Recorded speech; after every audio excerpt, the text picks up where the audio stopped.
السلام علیکم جی، ابھی موجود ہیں غرس کنویں پہ۔ یہ وہ کنواں ہے جہاں سے حضور صلی اللہ علیہ وسلم کو غسل دیا گیا تھا۔ اچھا، یہ کنواں تو سوکھ گیا ہوگا نا؟ نہیں، پانی ہو سی ضرور پانی پائپ لگے پہ نا۔ اچھا، فلٹر دی وہ پانی ہوتی 100%۔ ہاں، پینے کے لیے۔ ہاں، زمزم تو وہ 1400 سال 1500 سال پرندہ ہے، پتہ نہیں ہاں، پانی وہ۔ اچھا، اس کنویں سے غسل دیا گیا تو اس کی پہلے بھی کوئی پھر ہوگی خاصیت؟ ظاہر خاصیت ہے ہی تو نہیں پانی ہونا جو کہنا صحیح پانی تھی ہے ہی تو نہیں ڈال دی تھے نا کنویں تو بے بھی ڈھیر نہیں تھے، بیر عثمان ہے بیر کئی ہیں۔ اچھا، خیال کرو موبائل نہ ڈھکو گے۔ ماشاء اللہ، گر گیا تو نہیں ملے گا؟ پائپ سے نکال کے ادھر سے ہاں وہی ہے وہی۔ ماشاء اللہ، ماشاء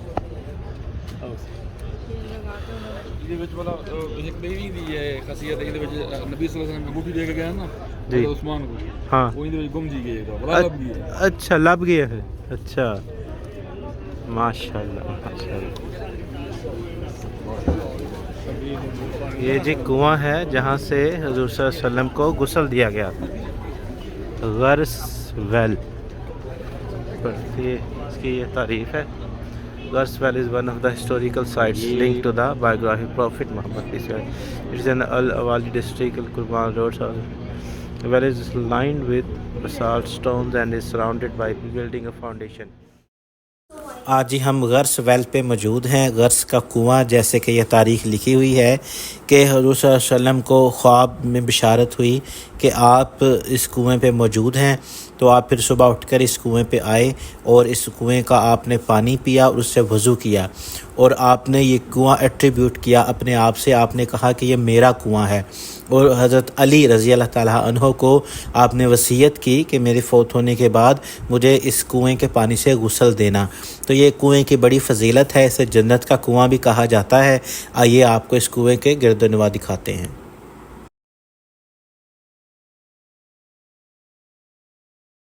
حضور صلی اللہ علیہ وسلم نے اس پانی سے غسل کیا تھا، تو لوگ بھی یہاں پہ دیکھے غسل کر رہے ہیں اس پانی سے۔ ماشاءاللہ، اس کو پی بھی رہے ہیں اور بوتلیں باہر لوگ دے رہے ہیں، لوگ بھر رہے ہیں۔ ماشاءاللہ، ماشاءاللہ، ہم نے بھی بوتلیں لی ہیں، یہ بھریں گے ابھی اور وضو بھی کریں گے۔ آج ہم آپ کو لے کر آئے ہیں جی حضرت سلمان فارسی کے باغ میں۔ حضرت سلمان فارسی کے بارے میں کہتے ہیں کہ حضرت صلی اللہ علیہ وسلم نے یہ کہا تھا کہ وہ اہل بیت میں سے ہیں۔ وہ اہل بیت میں کیسے ہوئے، شامل ہوئے، اور اس باغ کا کیا قصہ ہے، یہ سارا واقعہ آپ کو آج سناتے ہیں، ہمارے ساتھ رہیے گا۔ ہوا کچھ یوں کہ حضرت سلمان فارسی جو تھے وہ اس باغ کے مالک کے غلام تھے۔ حضور صلی اللہ علیہ وسلم جب ہجرت کر کے مدینہ تشریف لائے تھے تو سب سے پہلے جو اسلام لانے والے لوگ تھے ان میں ان کا شمار ہوتا تھا۔ تو جب بھی حضور صلی اللہ علیہ وسلم سے ملتے تھے، حضور صلی اللہ علیہ وسلم نے کہتے تھے کہ آپ اپنے مالک سے آزادی کی بات کرو۔ تو وہ یہ سوچتے تھے کہ میری تو اتنی حیثیت نہیں ہے، تو میں کیسے اپنے مالک سے اپنی آزادی کی بات کروں۔ حضور صلی اللہ علیہ وسلم نے دوبارہ پھر دہرایا، ان سے بات کی کہ آپ اپنے مالک سے اپنی آزادی کی بات کرو۔ تو انہوں نے پھر اپنے مالک سے اپنی آزادی کی بات کی۔ ان کے مالک نے کچھ شرطیں رکھیں، 2 شرطیں رکھیں۔ وہ شرطیں یہ تھیں کہ آپ مجھے 40 اوقیہ سونا ادا کر دو، اور 300 پودے کھجور کے میرے اس باغ میں لگا دو، اور جب وہ پودے پھل دینے لگیں گے تو میں آپ کو آزاد کر دوں گا۔ تو کھجور کے جو پودے ہیں ظاہر ہے وہ تو 3 سے 4 سال لیتے ہیں پھل دینے میں، اور 40 اوقیہ سونا۔ یہ جب حضرت سلمان فارسی نے سنا تو وہ پریشان ہو گئے، مایوس ہو گئے، اور انہیں لگا کہ میں کیسے یہ سب کچھ ادا کر سکتا ہوں۔ تو پھر وہ حضور صلی اللہ علیہ وسلم کے پاس گئے، انہوں نے عرض کی کہ یا رسول اللہ، میرے مالک نے یہ شرائط رکھی ہیں۔ تو حضور صلی اللہ علیہ وسلم نے انہیں کہا کہ تم جاؤ اور یہ شرطیں قبول کر لو۔ چنانچہ حضرت سلمان فارسی نے ایسا ہی کیا، یہ شرطیں قبول کر لیں۔ اس کے بعد حضور صلی اللہ علیہ وسلم نے مدینے میں قریش اور انصار تھے، ان سے کہا کہ آپ اپنے بھائی کے لیے جو ہے اس کی مدد کریں۔ تو لوگوں نے کھجوروں کے جو پودے تھے وہ دینا شروع کیے، لہذا دیکھتے ہی دیکھتے کسی نے 20 پودے دیے، کسی نے 10، کسی نے 30، اس طرح 300 پودے جو ہے وہ اکٹھے ہو گئے۔ تو حضور صلی اللہ علیہ وسلم نے حضرت سلمان فارسی سے کہا کہ آپ جائیں اور اس پودوں کے لیے اس باغ میں جگہ ہموار کریں، لیکن آپ نے پودے لگانے نہیں، پودے میں آ کر لگاؤں گا۔ چنانچہ حضرت سلمان فارسی نے وہ جگہ ہموار کی، اور حضرت وسلم مسجد نبوی سے جو کہ اس باغ سے تقریباً 2 کلومیٹر دور ہے وہاں سے تشریف لائے اور اپنے ہاتھ سے یہ پودے اس باغ میں لگائے۔ تو ہوا کچھ یوں کہ تک صلی اللہ علیہ وسلم نے اپنے ہاتھ سے پودے لگائے، 300 پودوں نے اسی سال پھل دے دیا، لہٰذا ایک شرط تو پوری ہو چکی تھی۔ اس کے بعد باری تھی دوسری شرط کی۔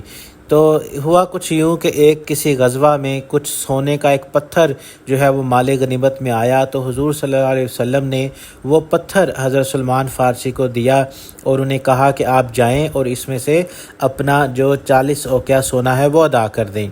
تو حضرت سلمان فارسی نے کہا، اے آقا یہ تو ایک چھوٹا سا پتھر ہے، میں اس سے کیسے ادا کر سکوں گا؟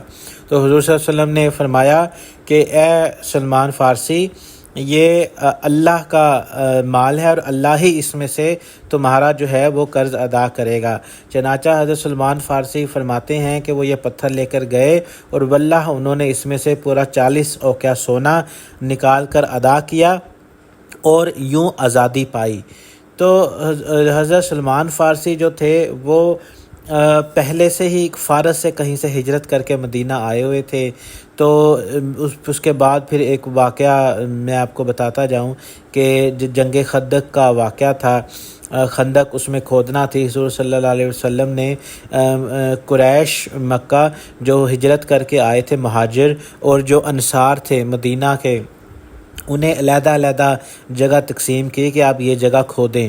تو کیونکہ حضرت سلمان فارسی باہر سے آئے ہوئے تھے تو قریش اور انصار میں اختلاف ہو گیا کہ قریش کہتے تھے کہ حضرت سلمان فارسی ہماری ٹیم کا حصہ بنیں گے اور جو انصار تھے ان کا خیال تھا کہ ہماری ٹیم کا حصہ بنیں گے۔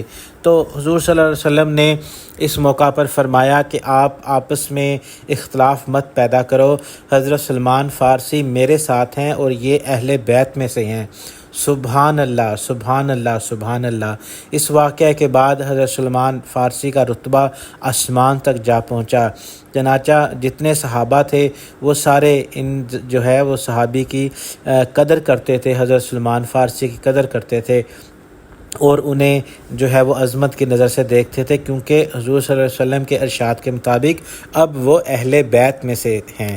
اسی مناسبت سے اس باغ کو حضرت سلمان فارسی کے باغ کے نام سے جانا جاتا ہے، اور اس کی فضیلت یہ ہے کہ اس میں 300 پودے کھجور کے جو ہیں وہ ہمارے پیارے آقا دو جہاں نے اپنے ہاتھ سے لگائے تھے۔ سبحان اللہ ثم سبحان اللہ۔ اب آئے ہیں جی ہم غزوہ خندق کے میدان پہ۔ یہ خندق کی جہاں 7 مساجد اسے بولتے ہیں، 7 مسجدیں ہیں یہاں پہ۔ یہ یہاں پہ اگر یہ دیکھیں، یہ ایک مسجد ہے، یہ نظر آ رہی ہے کہ وہ اوپر پہاڑ پہ جاتے جائیں گے تو یہ ٹوٹل ملا کے ساری 7 مسجدیں ہیں۔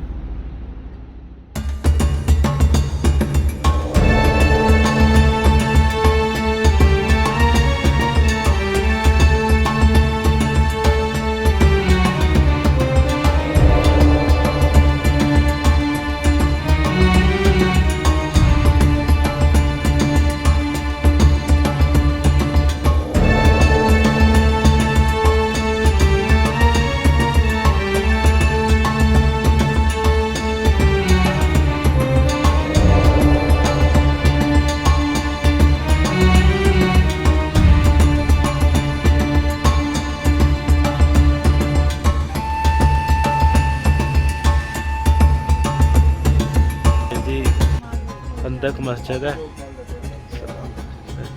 یہ خندق کی نشانی ہے، یہ دیکھیں نیچے یہ خندق ہوتی ہے، اور اس دور میں ہمارے پیارے نبی صلی اللہ علیہ وسلم نے پیٹ پہ پتھر باندھ کے یہ خندق میں حصہ لیا اور خندق کھودی۔ یہ اوپر مسجد ایک اور نظر آ رہی ہوگی آپ کو، اوپر جانے کا راستہ جب جاتے ہیں، نشانی تو خندق کی وہی ہے جو آپ کو دکھائی ہے، باقی یہ ہے زیادہ یہ مسجد کی نشانی ہے، ماشاءاللہ نشانی ہے بس مسجد تو اس دور میں استعمال ہوتی ہے۔ یہ کھجور کا درخت لگا ہوا ہے۔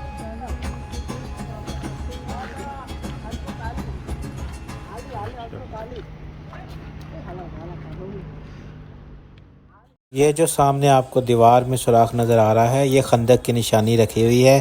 یہ خندق کا نشانہ، یہاں پہ اندر اتنی گہری جو ہے خندق تھی۔